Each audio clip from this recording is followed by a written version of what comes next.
Have you guys heard of ChatGPT? It's like the world's most powerful human-like chatbot, at the time of recording this video at least, and it seems to have an answer for everything. From this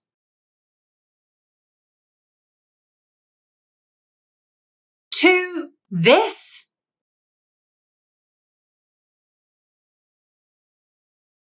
I know, not perfect, but generic, cliched, best of times, worst of times. But still pretty impressive, considering that this was all generated in under 30 seconds. Lots of schools and universities have been freaking out about the launch of this powerful generative AI tool because the fear is that A, students will start using something like ChatGPT to do all of their homework, like write their essays, do their calculations, and B, and perhaps most worryingly of all, that they'll stop thinking for themselves or making an effort altogether.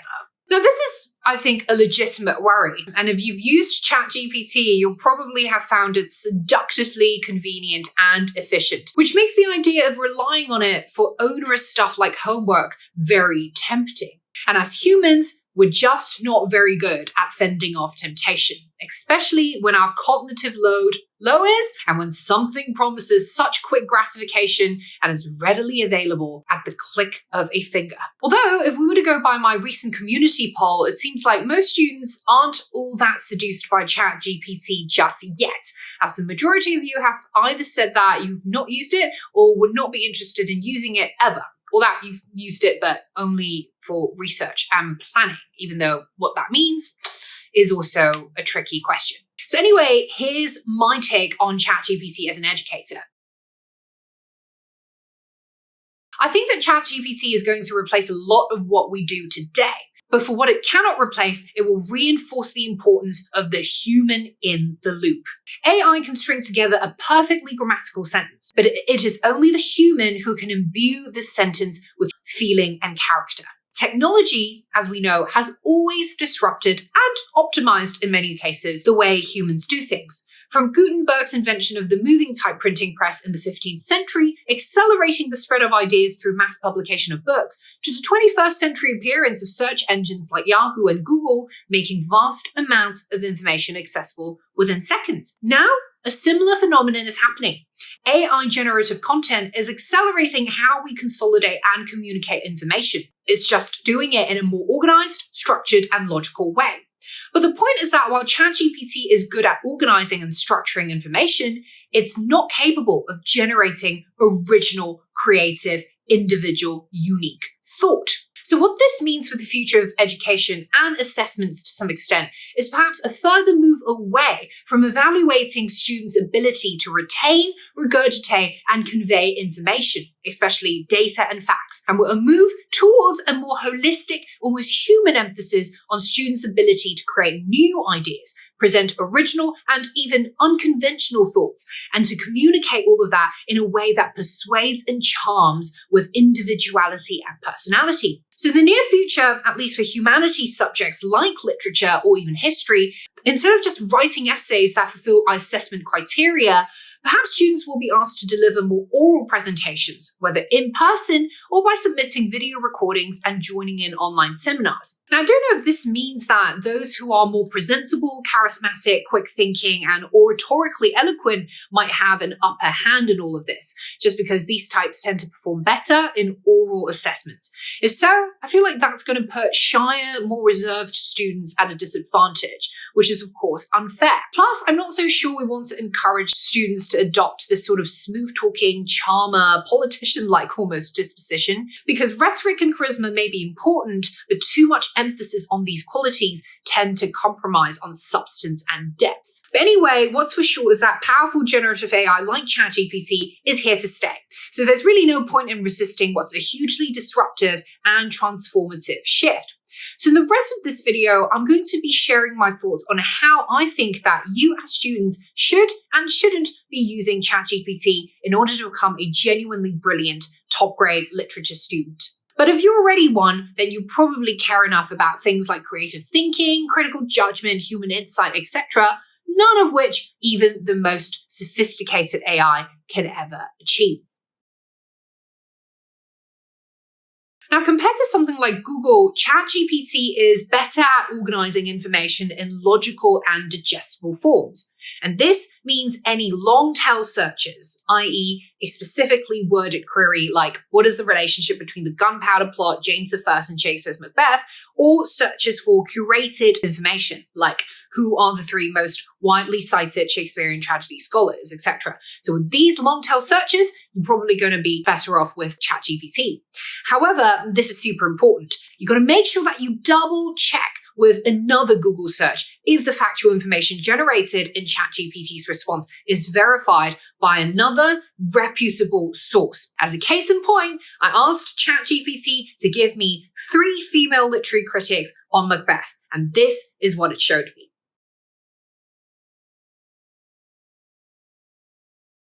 So I have come across Byatt and Greer in my research on Shakespeare, but I've never really heard of Margaret Drabble, so I decided to do a bit of digging.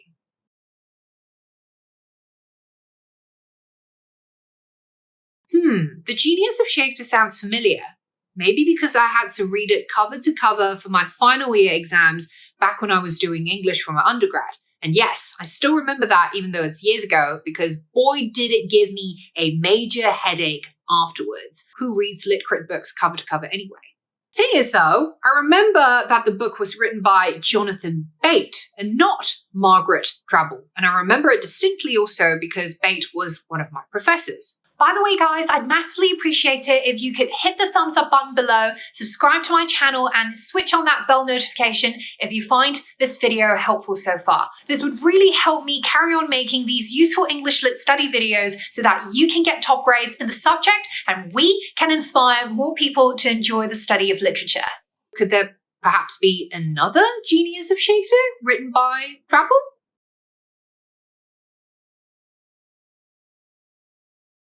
Okay, apologies accepted.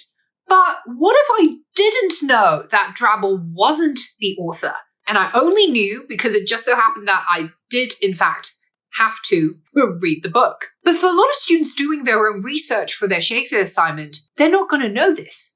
And so they'll probably be none the wiser, taking in all of this nicely packaged and articulated information for fact. In which case they wouldn't have just gotten things wrong, would have also shown the teacher or marker that they've not really read the literary criticism that they're citing. And for those ChatGPT savvy teachers and markers, they'll know that the student has probably used something like ChatGPT without bothering to do their due diligence or research. Not good. Same goes for poetry analysis. Don't rely on ChatGPT to give you the right quotations, because I've tried and it ain't pretty.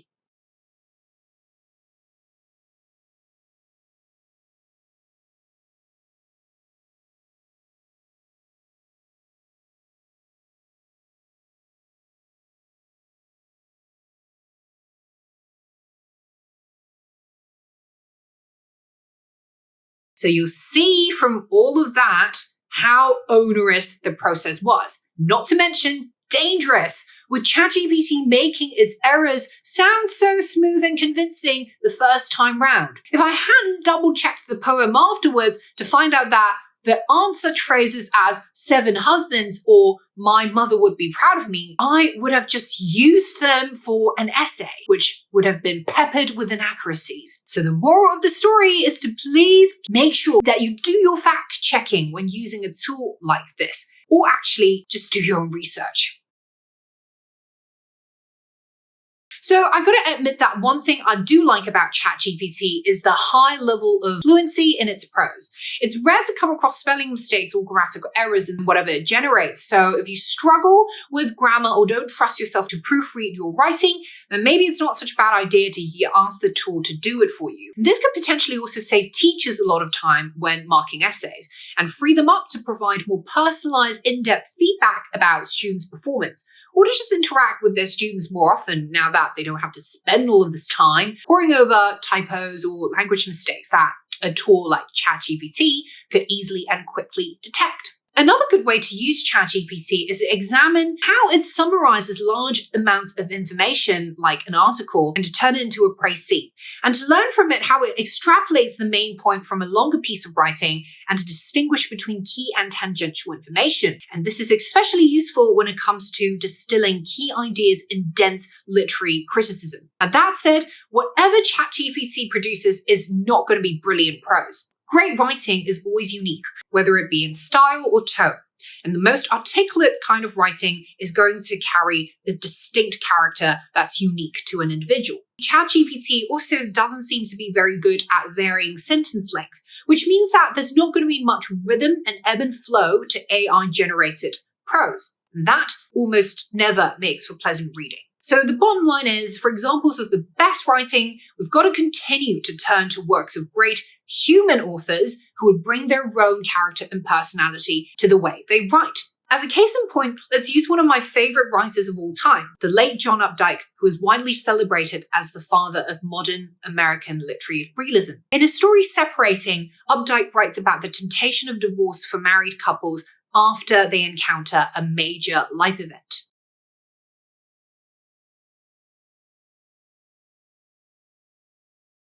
Could ChatGPT top that?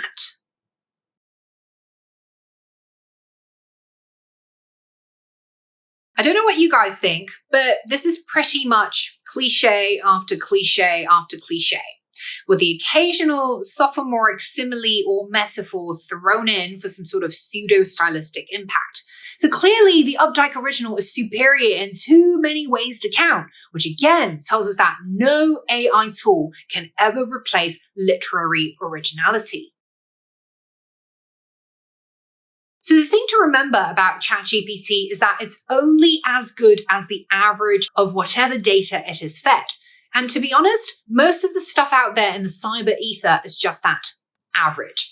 As palatable and pleasant as the chatbot may make its responses sound, we have to remember that whatever it writes will only be on the level of the general standard, but not sophisticated, brilliant, or unique, which of course are outlier attributes that only few people have. There are, of course, benefits to understanding what the basic standard looks like. In the case of essay writing, being able to put together paragraphs that flow logically is a fundamental but often overlooked skill. And here's where ChatGPT can be useful in showing us.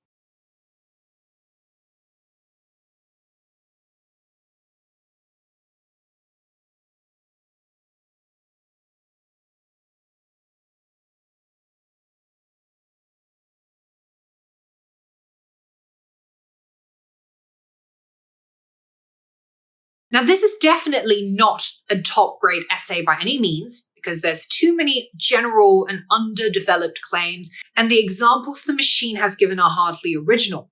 What it does do a good job, though, is to make the essay easy for the reader to follow.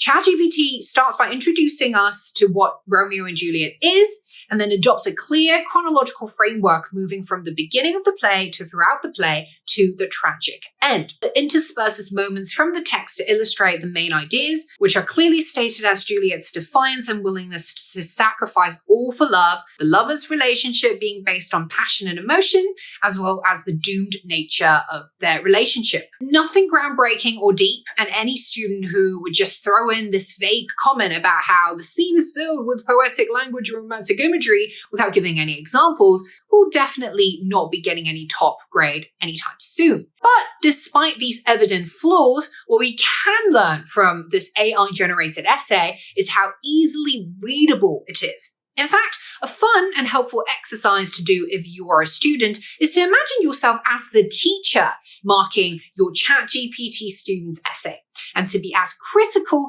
and sharp-eyed as possible about what it doesn't do well and how it could improve.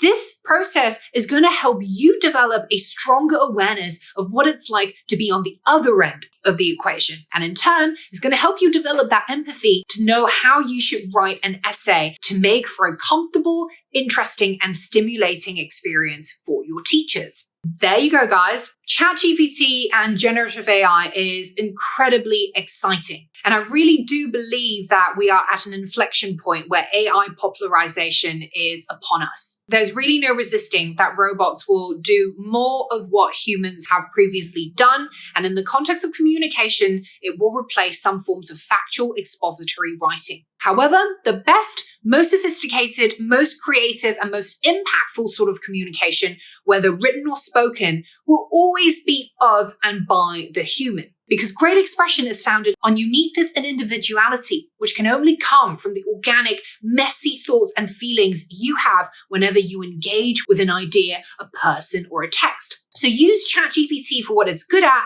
but never forget that to get to that next level of intellectual brilliance and emotional depth, you'll always have to rely on your own mind. For an example of how to write an essay that's far better than ChatGPT's work, make sure that you watch my secret recipe for a top-grade video here.